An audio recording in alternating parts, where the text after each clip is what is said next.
దేవుని మాటలను చూసుకుందాం. ఆ, మనం నేర్చుకుంటున్నట్లుగానే దేవుని మాటలను బట్టి మన బ్రతుకుని ఎలా మార్చుకోవాలి, కట్టుకోవాలి అనే విషయాల్ని మనం ఒక్కొక్క భాగంలోంచి నేర్చుకోగలుగుతున్నాం. కాబట్టి ఈ వారం ఒక భాగం ద్వారా మనం ఆ విషయాలు నేర్చుకోవడానికి ప్రయత్నం చేద్దాం. యోహాను సువార్త 4వ అధ్యాయము, యోహాను సువార్త 4వ అధ్యాయము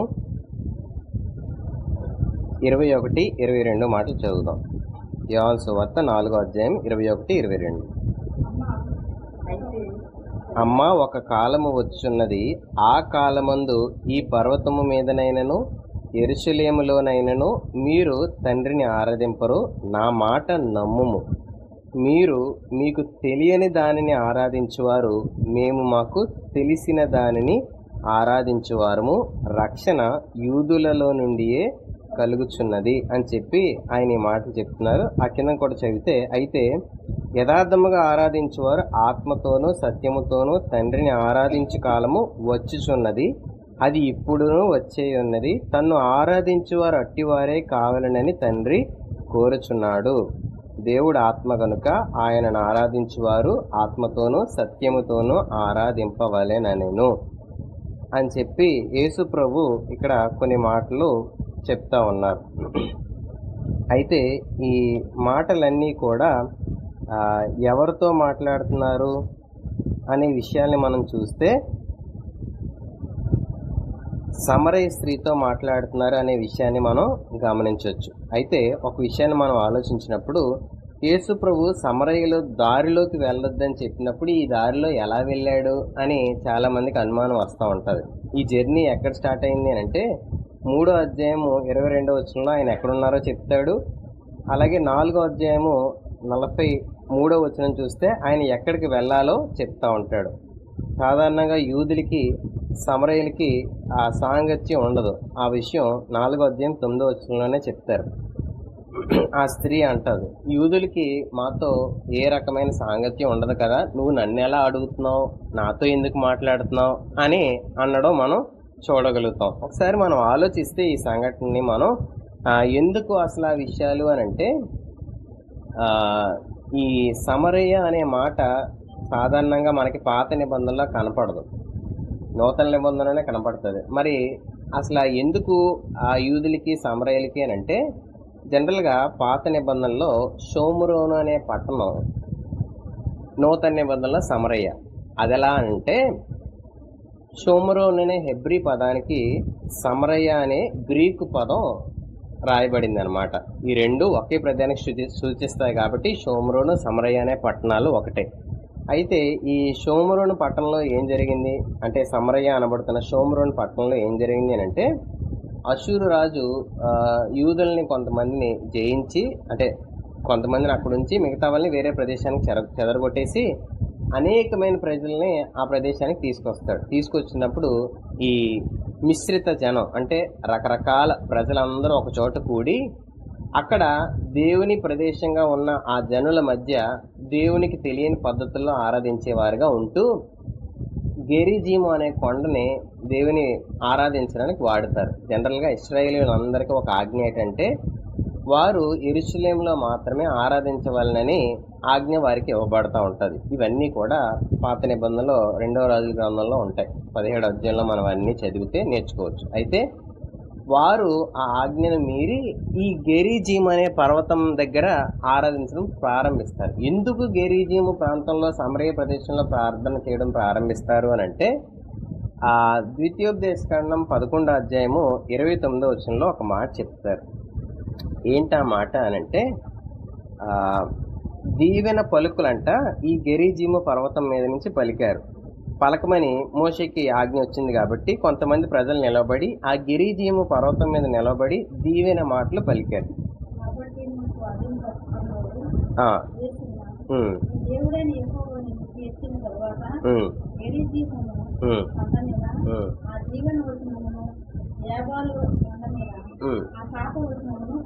సో దీవెన వచ్చిన ఈ కొండ మీదే పలకమన్నాడు కాబట్టి దీవెనలు ఆ కొండ మీదే వస్తాయి అనుకుని ఈ సమరయులు, అదే షోమ్రోను పట్టణంలో ఉన్న ప్రజలు ఇంకా మనం గెరీజిం మీద దేవుని ఆరాధిస్తే సరిపోదు, ఎందుకు దీవెన అక్కడి నుంచే కదా వస్తుంది అని అనుకొని ప్రజలు అలా ఆ ప్రదేశంలో ఆరాధించడం ప్రారంభించారు.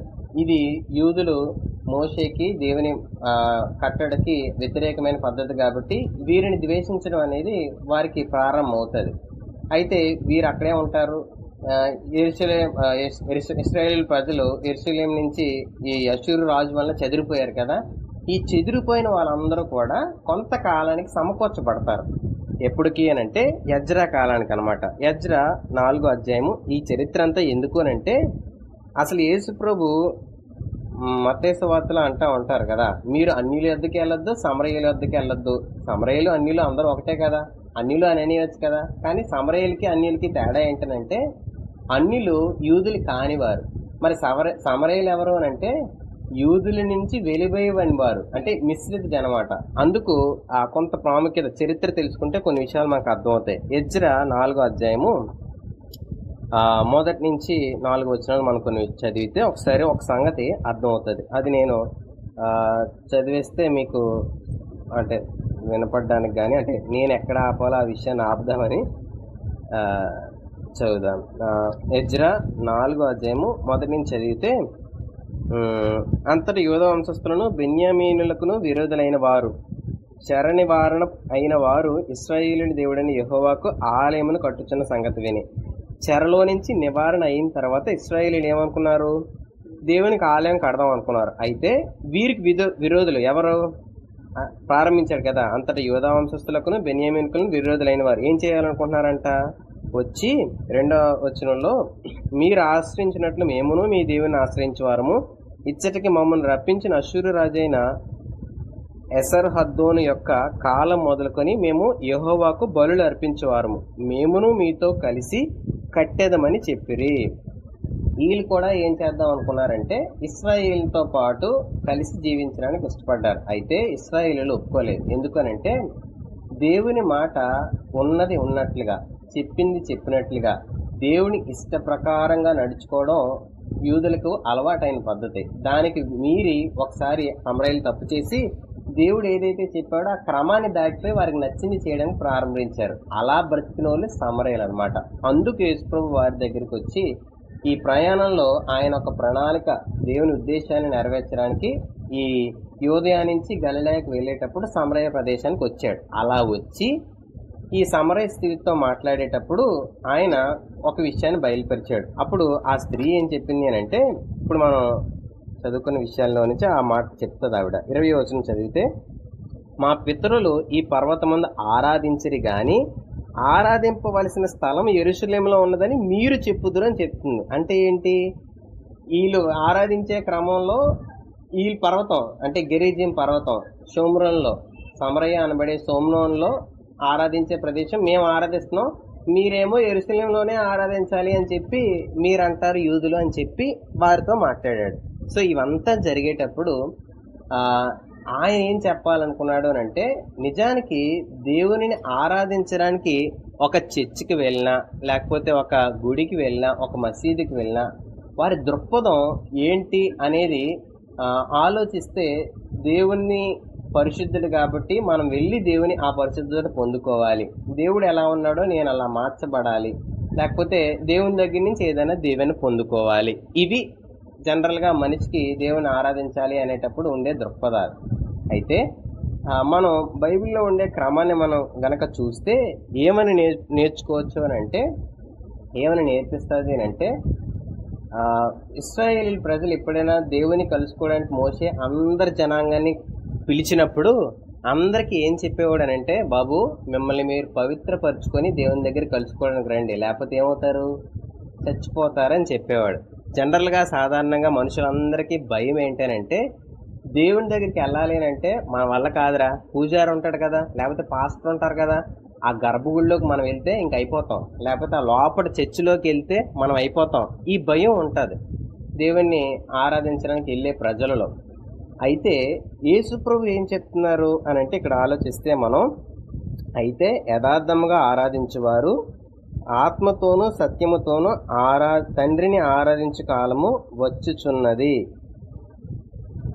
యేసు ప్రభు ఏమని చెప్తున్నారంటే, అసలు దేవుని యొక్క ఆశ ఏంటి మనిషి ఆరాధించేటప్పుడు అని అంటే, ఆత్మతోనూ సత్యముతోనూ ఆరాధించాలి దేవుని ఆరాధించేవారు అని చెప్పడానికి ఆయన కొన్ని విషయాలు అక్కడున్న ప్రజలతో, అంటే సమరయ స్త్రీ ద్వారా ఈ రోజు నేటి కాలానికి మనకు ఆ విషయాన్ని బోధించడానికి, నేర్పించడానికి యేసు ప్రభు చాలా ఇష్టపడుతున్నారు.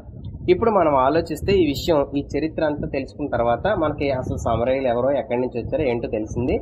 యేసు ప్రభు వచ్చి వాళ్ళకి ఏమి చెప్పాలనుకుంటున్నారో ఆ విషయం కూడా మనకి అర్థమైంది. సో ఈ చరిత్ర అంతటిని బట్టి మనకు అర్థమైన విషయం ఏంటి అని అంటే, మనం ఆరాధించేటప్పుడు ప్రదేశం, స్థలం కాదు ప్రాముఖ్యమైంది. ఏంటి ప్రాముఖ్యమైంది అని అంటే, మన హృదయం దేవునితో ఎలా ఉంటుంది అనేది ప్రాముఖ్యమైంది అని చెప్పడానికి యేసు ప్రభు ఈ విషయాలు వివరించారు. ఇప్పుడు ఈ మాటల్లో నుంచి మనం కొన్ని విషయాలు నేర్చుకోవడానికి ప్రయత్నం చేద్దాం. ఆయన ఏం చెప్పాడు? 2 విధాలుగా ఆరాధించమని చెప్పాడు. మొదటిది ఏంటి? ఆత్మతో దేవుణ్ణి ఆరాధించాలి. రెండోది సత్యముతో దేవుణ్ణి ఆరాధించాలంట. అంటే మనం ఆరాధించేటప్పుడు మన ఆత్మ ఆరాధించేదిగా మారాలి. జనరల్గా అప్పుడు ప్రజలకు అలవాటు ఏంటంటే, మనం అక్కడికి వెళ్ళి అక్కడ పద్ధతులు, అంటే దేవుని మందిరంకి వెళ్ళి లేకపోతే చర్చికి వెళ్ళేటప్పుడు అక్కడ పద్ధతులు ఏమున్నాయో అవన్నీ అలా పాటించేస్తే సరిపోద్ది. మళ్ళీ అక్కడి నుంచి బయటకు వచ్చిన తర్వాత ఏం చేయొచ్చు? మన జీవితం మందే, మనం ఎలా బ్రతుకుతున్నామో అలాగే బ్రతికేద్దాం. కానీ చర్చికి వెళ్ళినప్పుడు మాత్రం, లేకపోతే దేవాలయంకి వెళ్ళినప్పుడు మాత్రం, మందిరానికి వెళ్ళినప్పుడు మాత్రం అక్కడ ఏవైతే నామ్స్ ఉంటాయో, ఏవైతే పద్ధతులు ఉంటాయో, అక్కడ ఎలా అయితే చేయమంటారో అలా చేసేద్దాం అన్నట్టుగా ప్రజల్లో ఉండే అభిప్రాయం. కానీ యేసు ప్రభు వచ్చిన తర్వాత ఆయన ఏం చెప్పాలనుకున్నాడు? నువ్వు ఎక్కడుంటే నీతో దేవుడు ఉన్నట్టుగా బతకాలి, అది ఆరాధన అని చెప్పాడు. ఆత్మతో ఆరాధించడం అని అంటే మనం గ్రహించాల్సిన విషయం ఏంటంటే, దేవుడు నాతో ఉంటే నేను ఎలా జీవిస్తాను అనే జీవితం నిజమైన ఆరాధన. అది ఆత్మతో చేసే ఆరాధన. ఇప్పుడు ఆలోచించండి, నేను ఎక్కడుంటే దేవుడు అక్కడ నాతో ఉన్నాడు అని అంటే నేను అలా బ్రతుకుతాను. చర్చికి వెళ్ళాం అనుకోండి, ఒకసారి ఆలోచించండి. చర్చికి వెళ్ళాం, చర్చిలో కూర్చున్నాం, చర్చిలో ఉన్నాం, మీటింగ్ అయింది, అంతా బాగుంది. ఈలోపు మన పిల్లాడు వచ్చి అల్లరి చేస్తూ కాలు జారి ఇలా పడ్డాడు. పడిన వెంటనే ఇంటి దగ్గర అయితే ఎలా స్పందిస్తాం, చర్చిలో అయితే ఎలా స్పందిస్తాం? ఇంటి దగ్గర అయితే ఆయన్ని లేపి నించోబెట్టి దబా దబా దబా దబా అని దీప్ మీద 2 వేసి, ఏరా నువ్వు తిన్నంగా ఉండలేకపోతున్నావు అని చెప్పి గట్టి గట్టిగా అరిచి దానికి ఏదో బుద్ధి చెప్పడానికో ఏదో ప్రయత్నం చేస్తాం. అది చర్చిలో ఉంటే పరిగెత్తుకొని వెళ్ళి లేపి మాటలన్నీ నోట్లోనే మింగేస్తాం, ఎవ్వరికి వినపడం. ఏట్రా చర్చిలోకి వచ్చిన తర్వాత సైలెంట్గా వాళ్ళకి వినపడినట్టుగా, అందరికీ తెలియనట్టుగా మాట్లాడుతూ, మందిరం కదా మనం అరవకూడదు అని ఆ వాయిస్ నెమ్మదిగా మాట్లాడుతూ మనం ఒకరా ప్రవర్తిస్తాం. ఎందుకు? చర్చిలో ఉన్నాం అనే ఉనికి, నీతో దేవుడు ఉన్నాడు అనే ఉనికి మనకు తెలిస్తే, మనకు అర్థమైతే ఇంటి దగ్గర ఉన్న దేవుడు ఏమున్నట్టు మనతో. అప్పుడు మరి ఎందుకు అలా ప్రవర్తించాం? ఇక్కడ దేవుడు లేడు. దేవుడు ఉంటే అలా ప్రవర్తించవచ్చు, ఇక్కడ దేవుడు లేడు కదా. చర్చిలో ఉండేటప్పుడు ఎవరైనా అడుగుతారేమో, ఏంటమ్మా ఎలా అంటున్నావు, ఎలా చేస్తున్నావు, ఎవరైనా ప్రశ్నిస్తారేమో అని భయం. దేవుని ప్రదేశంకి వెళ్ళినప్పుడు, చర్చికి వెళ్ళినప్పుడు మనం ఇలా ప్రవర్తించడానికి మనం ప్రయత్నం చేస్తూ ఉంటాం. అంటే దేవుడు అక్కడ ఉన్నాడు అనే స్పృహ మనలోకి వస్తుంది. చర్చికి వెళ్ళినప్పుడు నిజానికి మనకి స్వేచ్ఛాభంగం కలుగుతూ ఉంటుందేమో కొంతమందికి. ఎందుకు ఈ పదం అన్నాను అంటే, చర్చి దగ్గర ఉన్నప్పుడు చర్చి దగ్గర ఉన్నట్టే ఇంటి దగ్గర ఉన్నారనుకోండి, వాళ్ళకి స్వేచ్ఛ ఉన్నట్టే. కానీ చర్చి దగ్గర ఉన్నట్టు ఇంటి దగ్గర లేరనుకోండి, ఆ స్వేచ్ఛ ఏమవుతున్నట్టు? వాళ్ళు ఫ్రీడమ్ పోయినట్టే. వాళ్ళు ఫ్రీగా ఉండలేరు, ఫ్రీగా మాట్లాడలేరు, ఫ్రీగా నవ్వలేరు, ఫ్రీగా పలకరించలేరు, ఫ్రీగా ఏది చేయలేరు. ఎందుకో తెలుసా? దేవుడు వారితో ఉన్నాడనే స్పృహ వారిలో లేదు. మందిరంలో దేవుడు ఉన్నాడనే స్పృహ వారికి ఉంది కాబట్టి వీళ్ళు ఏం చేస్తారు అని అంటే, ఆ టైంకి గడిపేస్తే, ఆ గంట లేకపోతే 2 గంటలు, ఆ 3 గంటలు చర్చి దగ్గర ఉన్నప్పుడు అక్కడున్న షో నడిపించేస్తే నేను హాయిగా బయటకు వచ్చి ఇంటి దగ్గర నా ఇష్టానుసారంగా బతకొచ్చు అనే అభిప్రాయం మనలో ఉంటుంది. ఈరోజు ఆత్మతో ఆరాధించడం అంటే నువ్వు అన్ని వేళలా ఒకేలా నీతో దేవుడు ఉండగలిగేలా బతకడం, దేవుని ఆరాధించడం, ఆత్మతో ఆరాధించడం. ఇప్పుడు ఆ విషయం తెలియక సమరయ స్త్రీ ఏమంటుందంటే, మేము ఈ కొండ మీద ఆరాధిస్తాం, మీరే వేసుకేమో ఆరాధిస్తారు, ఏముంది అని చెప్పి ఆయనతో అంటా ఉంది. ఈరోజు మనం కూడా దేవునికి ఆరాధించే భాగ్యంగా చాలా ఇవ్వచ్చు. ఏంటి ఇవ్వచ్చు అని అంటే, మందిరానికి వెళ్ళినప్పుడు మన ధనం ఇస్తాం, లేకపోతే మన శ్రమ, పనికి శ్రమ ఇస్తాం. మన ఓపిక ఆ ప్రదేశంలో చాలా ఎక్కువగా ఉంటుంది. ఇంటి దగ్గర ఉన్నప్పుడు కష్టపడేటప్పుడు సొనుగుడే, ఏదైనా ఖర్చు అయిపోతున్నాము అంటే సొనుగుడే. ఏంటి నేను పనిదాన్నా, లేకపోతే నేను మీకు కింద బానిసనా, సేవకుడినా, రకరకాల మాటలు.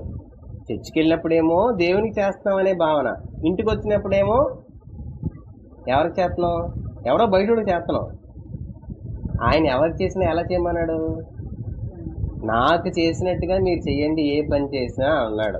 ఇప్పుడు దేవుడు నీతో ఉంటే, దేవుడు నీతో ఉండగలిగే జీవితం మనలో లేకుండా చర్చికి వెళ్ళినప్పుడే దేవుడు నాతో ఉన్నాడనే అభిప్రాయంతో నేను బతుకుతా ఉంటే మాత్రం నిజంగా నేను ఆత్మతో ఆరాధించేవాడిని కానే కాదు. సో కాబట్టి ఒకసారి ఆలోచించండి, ఆత్మతో ఆరాధించగలిగే జీవితం నేను చేయాలి అని అంటే దేవుడు నాతో ఉన్నాడనే ఆ జీవితానికి నేను నడవడానికి ప్రయత్నం చేయాలి.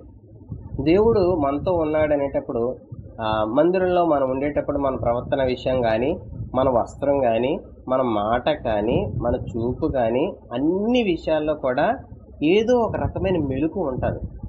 అవునా కదా? మెలుకు ఉంటుంది. అమ్మో ఈ ప్రదేశం దేవుడు ఉంటాడు, దేవుడు నన్ను చూస్తాడు, దేవుడు నా మాటలు వింటాడు, దేవుడు నేను చేసే పనులు గమనిస్తాడు, దేవుడికి అన్నీ తెలిసిపోతాయి. ఇప్పుడు చర్చిలో సీసీటీవీ కెమెరాలు వచ్చాయి. ఇప్పుడు అది ఇంకెంత భయం ఉంటుంది? ఎవరో చూస్తారు, ఎవరో చేస్తారు, ఏదో రకం భయం. ఎందుకు భయపడాలి? నీలో దేవుడు ఉన్నాడు, నీతో దేవుడు ఉన్నాడు అనే స్పృహ మనిషిలో లేకపోతే మనం చేసే ప్రతి పనిలో కూడా ఏదో తెలియని భయంతో కూడిందా ఉంటుంది. అయితే నిజానికి దేవుడు నాలో ఉన్నాడనే ఆలోచనకు రాగలగడమే ఆత్మతో ఆరాధించగలగడం. కాబట్టి ఈరోజు ఆలోచించండి, ఎక్కడ మనల్ని మనం మోసం చేసుకుంటున్నాం కదా. కొన్ని ప్లేసెస్లో మనం గాడ్ ఫియర్ ఉంటుంది మనకి, కొన్ని ప్లేసెస్లో మనకి మమ్మీ పేరెంట్స్ ఫియర్ ఉంటుంది, లేకపోతే కొన్ని ప్లేసెస్లో మనకి ఇంకెవరిదో ఫియర్ ఉంటుంది. అప్పుడు మనం కొంచెం ఏది గుడ్డో అదే చేయడానికి ఇష్టపడతాం, ఏది బ్యాడో అది చేయడానికి ఇష్టపడం. ఈరోజు మనతో దేవుడు ఉంటే అన్ని ప్రదేశాల్లో ఆ రకమైన భయం కలిగి నడుచుకోవడానికి ఇష్టపడతాం. అది ఆత్మతో ఆరాధించడం అనేది ఖచ్చితంగా మనం గ్రహించాల్సిన విషయం. ఆత్మతో ఆరాధించే రెండో పద్ధతి ఏంటంటే, దేవుని మందిరం దగ్గర అన్నీ దేవుని ఇష్టానుసారంగా నడుస్తాయా, మనుషులు ఇష్టానుసారంగా నడుస్తాయా? జనరల్గా ఎలా నడవాలి? ఒకప్పుడు నిబంధనలో, దేవాలయంలో, మందిరంలో ఏ పద్ధతి నడిచినా దేవుడు చెప్పిన ఆజ్ఞానుకూలంగా నడిచేదా, మనుషులు చెప్పిన ఆలోచనలు ఏమైనా జరిగేవా? ప్రతీది కూడా దేవుడు చెప్పింది జరిగేది. ఏ చిన్న తేడా జరిగినా దానివల్ల మనుషులు ప్రాణాలు కోల్పోయేవారు. మనుషులు ఇశ్రాయేలీయుల ప్రజల నుంచి వెలివేయబడేవారు, దూరంగా వెళ్ళిపోయేవారు. ఈ భయం ఒకటి ఉండేది. ఏం జరిగినా దేవుని అనుమతి, దేవుని అంగీకారం, దేవుని ఉద్దేశమే జరగాలి. ఇప్పుడు నేను ఆత్మతో ఆరాధించేటప్పుడు నేను గ్రహించాల్సిన విషయం ఏంటంటే, నేను దేవుని చేత నడిపించబడేవాడిగా మారాలి. నేను ఎవరి చేత నడిపించబడాలి? దేవుని చేత నడిపించబడేవారిగా నేను మారాలి. ఇప్పుడు ఒకసారి ఆలోచించండి, దేవుడు గనక మనల్ని నడిపిస్తే మనం చేసే పనులు కానీ ఎలా ఉంటాయి? దేవుడు మనల్ని నడిపిస్తే ఆయన ఎవరి దగ్గర కూర్చోమంటాడు, ఏ ప్రదేశానికి వెళ్ళమంటాడు, మాట్లాడేటప్పుడు ఎలా మాట్లాడమంటాడు, ఆయన చెప్పేవన్నీ ఎలా ఉంటాయి, ఆయన నేర్పించేవన్నీ ఎలా ఉంటాయి? ఈ పద్ధతులన్నీ కూడా మనం ఇది దేవునిది, ఇది దేవునిది కాదని ఖచ్చితంగా ఎవరైనా గుర్తించగలుగుతాం. దేవుడు మనల్ని డైరెక్ట్ చేస్తే, దేవుడు మనల్ని నడిపిస్తే మనం ఖచ్చితంగా మంచే చేస్తాం తప్ప చెడు చేయలేం. ఒకరికి హెల్ప్ఫుల్ అవుతాం, ఉపయోగపడతాం తప్ప ఒకరికి ఏ రకమైన చెడు చేయలేం. ఎందుకు? దేవుడు నడిపించేటప్పుడు, దేవుడు మనల్ని ఆ విషయాల్లో ముందుకి తీసుకెళ్లేటప్పుడు ఏదైనా మనకి ఏది క్షేమమో, ఏది మంచో, ఏది మేలో అదే చేయడానికి మనల్ని ప్రేరేపిస్తూ ఉంటాడు, మనకి ఆ ప్రాంప్టింగ్ ఇస్తూ ఉంటాడు, నేర్పిస్తూ ఉంటాడు. ఈరోజు దేవుని చేత నడిపించబడని మన జీవితం మన ఆత్మ దేవునిని ఆరాధించేదిగా మారదు. ఆత్మతో ఆరాధించాలి అని అంటే నీపై పూర్తి కంట్రోల్ దేవుడికి ఇవ్వాలి. మనపై పూర్తి కంట్రోల్ ఎవరికి ఇవ్వాలి? దేవుడికి ఇవ్వగలగాలి. మనపై పూర్తి కంట్రోల్ దేవుడికి ఇచ్చిన తర్వాత మన కోపం వచ్చింది అనుకో, అప్పుడు మనం దేవుడు కోరుకున్నట్టుగా కోపడతామా? మనకి యాంగర్ వచ్చిందనుకో, దేవుడు ఏదైతే ఇష్టపడతారో అలా కోపడతామా? మన శరీరం ఏదైతే ఇష్టపడుతుందో అలా కోపడతామా? మనకి యాంగర్ వస్తే ఎలా కోపడతాం? మన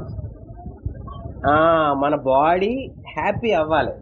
మన బాడీకి యాంగర్ వచ్చింది, ఏంటి నువ్వు ఎలా అంటున్నావు అని చెప్పి ఏదో బ్యాడ్ వర్డ్ మాట్లాడడం, లేకపోతే ఏదో మనకి వారికి ఇబ్బంది పెట్టి మనం ఆనందించాలి. అప్పుడు మన శరీరం హ్యాపీ ఫీల్ అవుతుంది.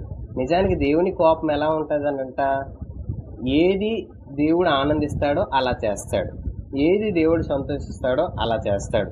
ఒకసారి ఓ పిల్లోడు ఇంట్లో చాలా చెడ్డ పని చేశాడు. ఏంటా చెడ్డ పని అంటే, డబ్బులు కావాలి అని చెప్పి ఇంట్లో అడగకుండా నాన్న పాకెట్లోంచి కొన్ని డబ్బులు తీసుకొని బయటికి వెళ్ళిపోయాడు.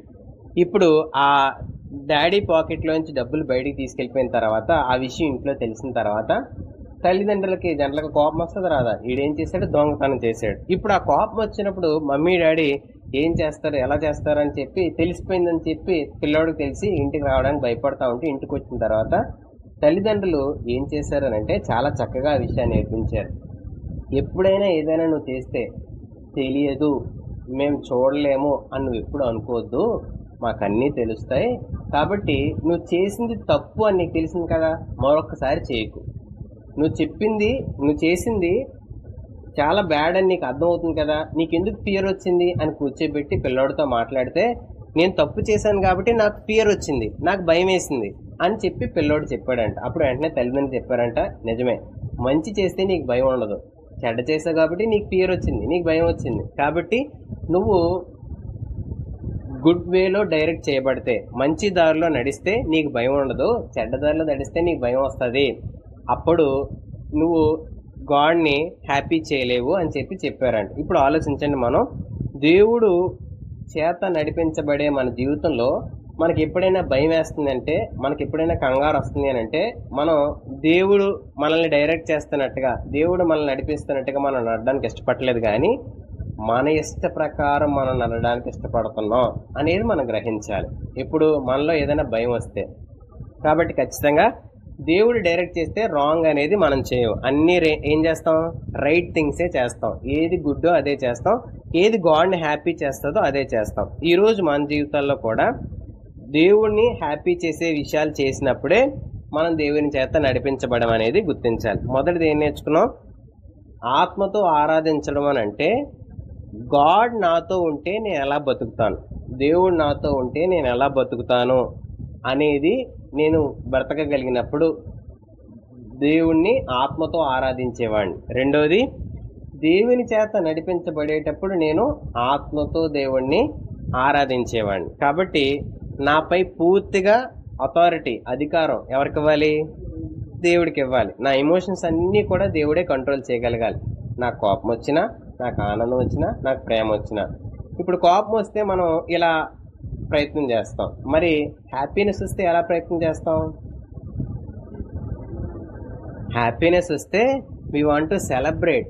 అంటే ఒక బర్త్డే వచ్చిందనుకో, వీ వాంట్ టు సెలబ్రేట్, చాలా గొప్పగా సెలబ్రేట్ చేసుకోవడానికి ఇష్టపడతాం. లేకపోతే we want to share that Joy with everyone కదా, మా ఆనందాన్ని అందరితో పనిచేసుకుందాం అనుకుంటాం. నిజానికి ఆనందానికి ఆ అవకాశం ఇచ్చింది ఎవరు? దేవుడు కదా.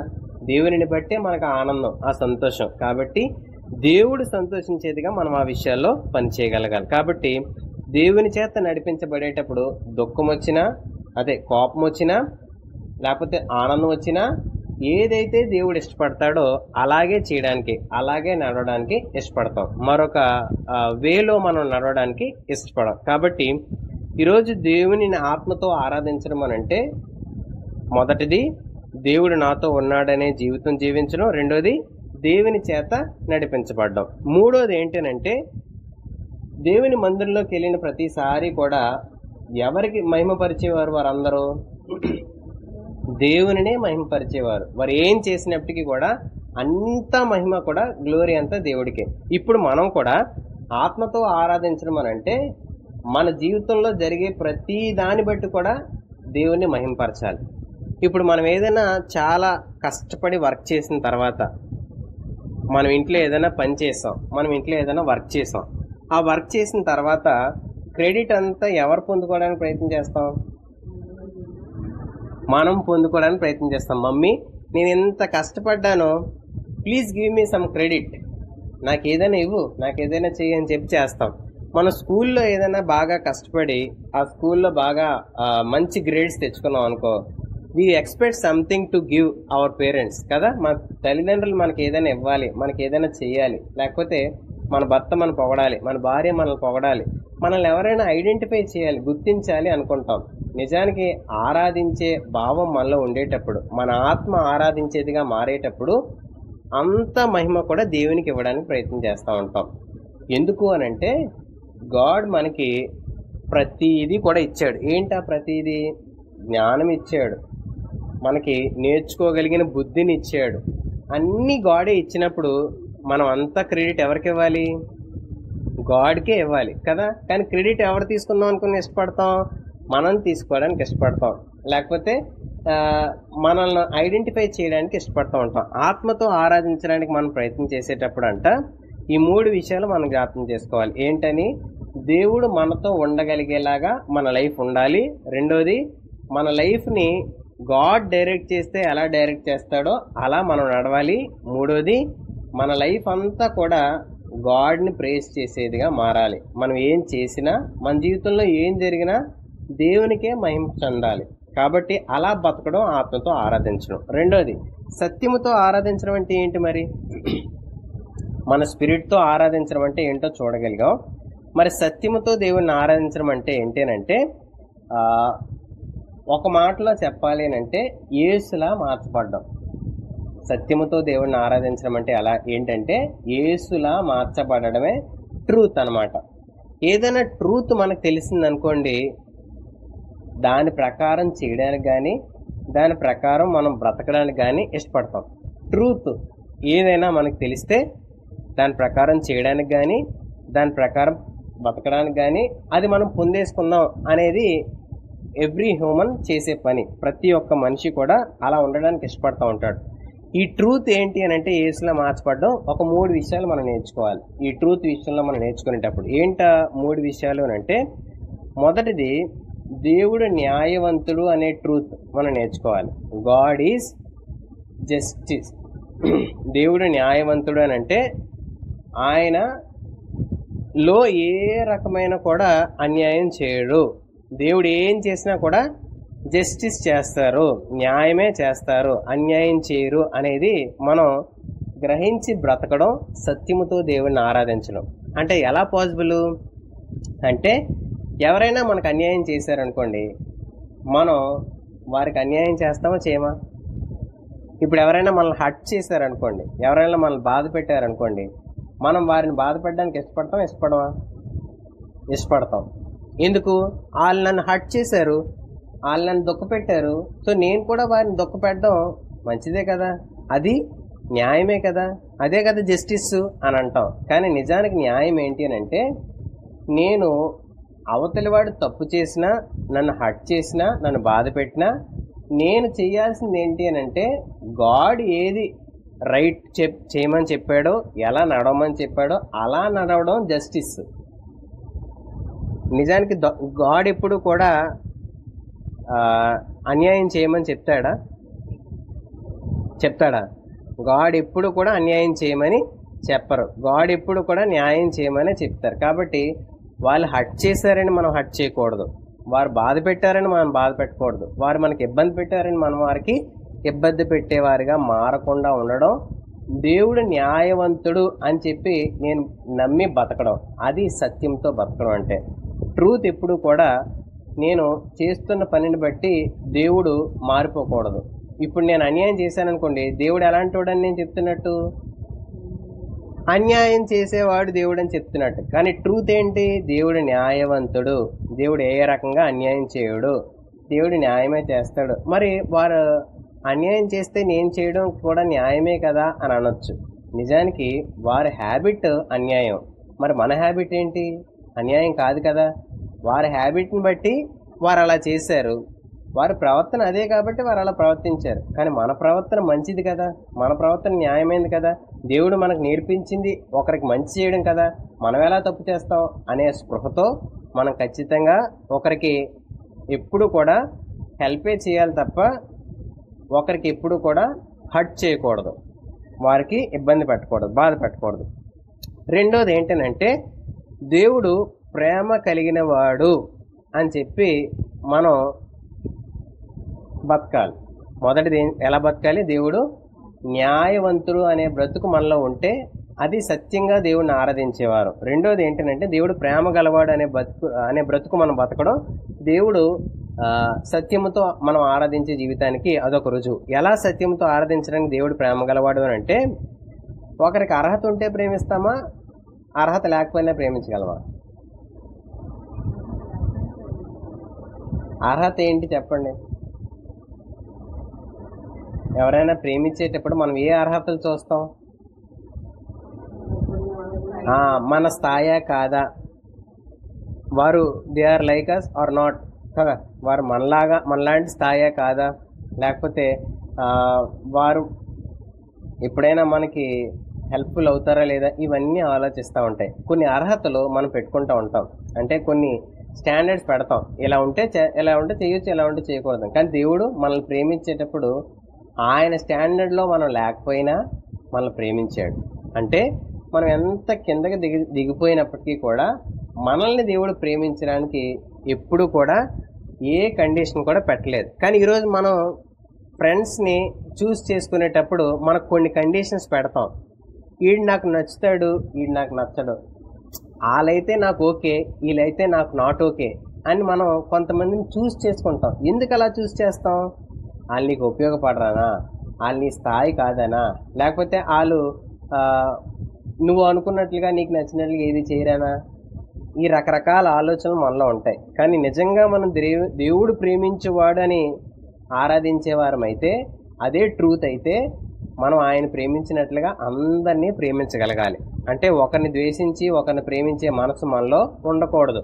వారు మనకి మంచి చేసినా ప్రేమించాలి, చెడు చేసినా ప్రేమించాలి. వాళ్ళు మనకి ఏ రకంగా ఉపయోగపడకపోయినా మనం మాత్రం ప్రేమించే వారిగా ఉండడం, సత్యముగా దేవుడిని ఆరాధించే జీవితం మనం కలిగి ఉండడం.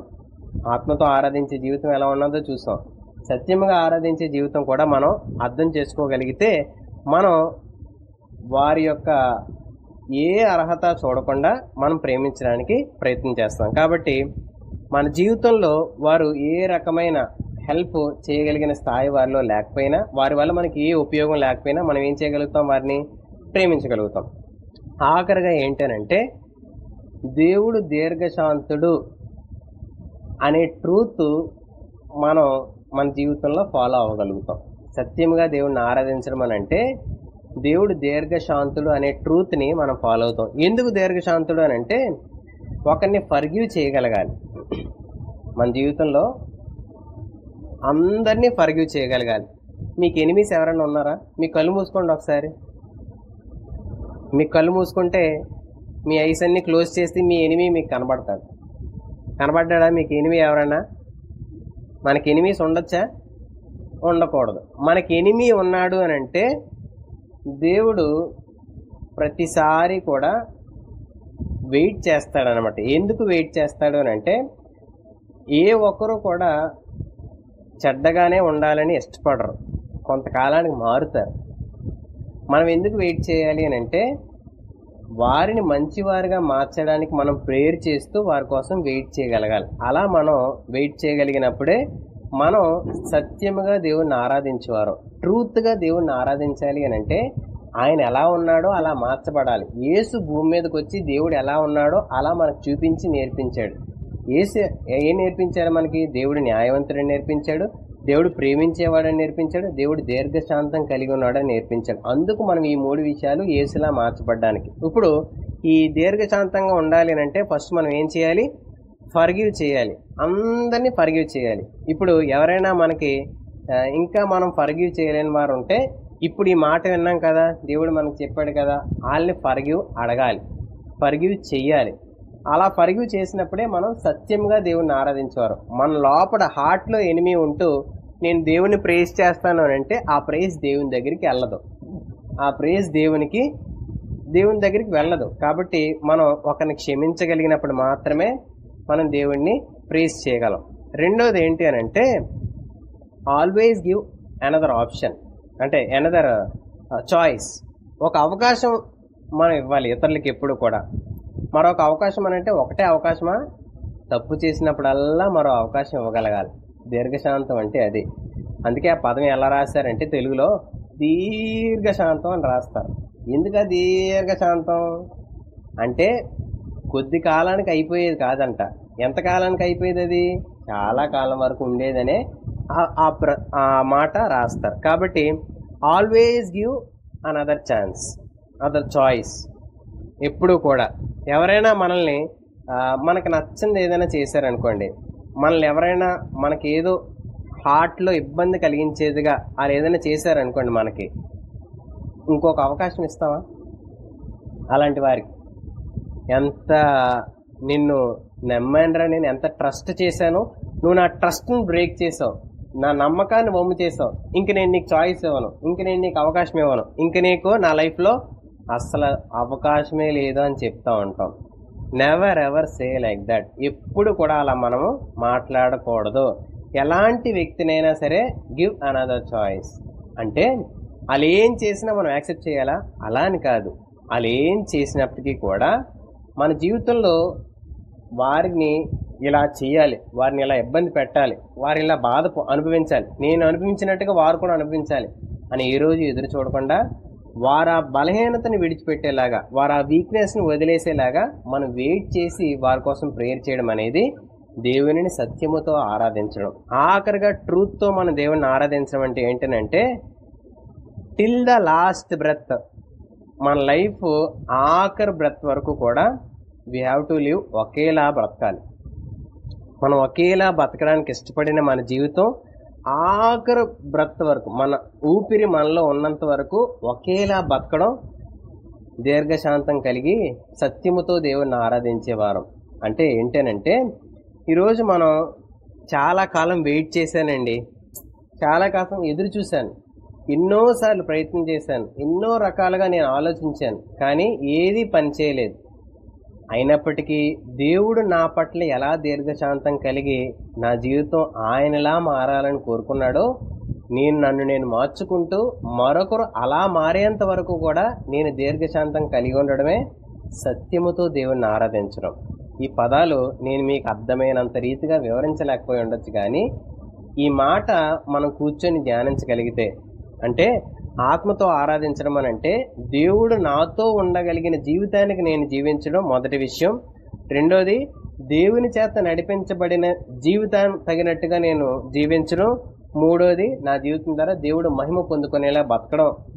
ఇలా 3 విషయాల్లో బతికితే మనం దేవుణ్ణి ఆత్మతో ఆరాధించేవారు. సత్యముతో ఆరాధించడం అంటే ఏంటంటే దేవుడు న్యాయవంతుడని, దేవుడు ప్రేమ గలవాడని, దేవుడు దీర్ఘశాంతుడని, ఈ 3 విషయాలు కూడా నేను నమ్మి నన్ను నేను అలా మార్చుకోగలగడం. ఈ 6 విషయాలు చేయగలిగినప్పుడే మనం ఆత్మతోనూ సత్యముతోనూ ఆరాధించేవాళ్ళం. ఇలాంటి వారు నిజమైన ఆరాధికులు. మరి మిగిలిన వారందరూ ఎవరు? మొక్కుబడిగా ఆరాధన చేసేవారు. దేవుడు చెప్పాడు కాబట్టి, చెయ్యాలి కాబట్టి, తప్పదు కాబట్టి ఇలా చేసేవారందరూ ఆరాధించేవారు. ఇప్పటికైనా మనకి ట్రూ వర్షిప్ అంటే ఏంటో తెలిస్తే అలా బతకడానికి, అలా ఆరాధించడానికి ఇష్టపడదాం. మనకు నచ్చినట్టుగా ఆరాధించడానికి ఇప్పటి వరకు చేసి ఉండొచ్చు, మనకి ఏదైతే ఇష్టమో అలా చేసి ఉండొచ్చు, మనకు ఉప్పుదమైనట్టుగా చేసి ఉండొచ్చు, రెస్ట్రిక్టెడ్గా అంటే ఆ ప్రదేశానికి పరిమితంగా బతికాం ఇన్నాళ్ళు కూడా. కానీ ఇప్పుడు మనం వినిన విషయాలను బట్టి అయినా సరే మనం ఏ చోటైనా దేవుడిని నేను ఆరాధించేవాడిని, నేను ఆత్మతోనూ సత్యముతోనూ ఆరాధించేవాడిని అనే నిజమైన ఆరాధికులుగా మనం ఉండాలని దేవుడు ఆశపడ్డాడు. కాబట్టి ఈ మాటలు బట్టి మన జీవితాన్ని సరిచేసుకోవడానికి ప్రయత్నం చేద్దాం, ప్రార్థన చేద్దాం.